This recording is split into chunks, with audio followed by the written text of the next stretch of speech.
तुझे ना देखूं तो चैन, तुझे ना देखूं तो चैन मुझे आता नहीं है। एक तेरे सिवा कोई और मुझे भाता नहीं है।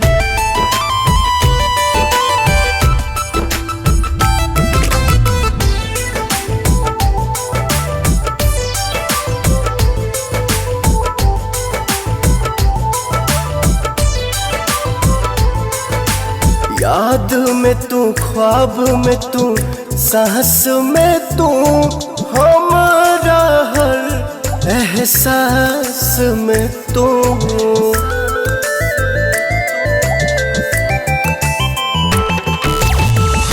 ऐसे न मीठी मीठी बोलिया से बोलिया दागल करा, बन के चकोरा मोरा पीछे पीछे बाबू जनी रागल करा।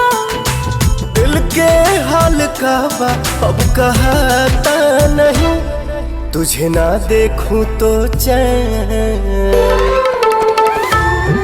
तुझे ना देखूं तो चैन मुझे आता नहीं है। एक तेरे सिवा कोई और मुझे भाता नहीं है।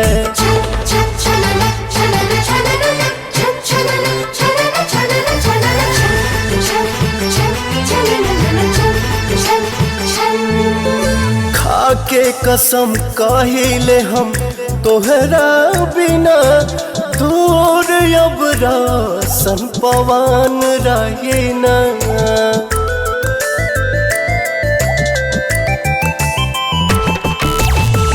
कैसे विश्वास तोह पे कारी हो, डर लागेला हमरी उमर लड़कैया हो, मन भागेला।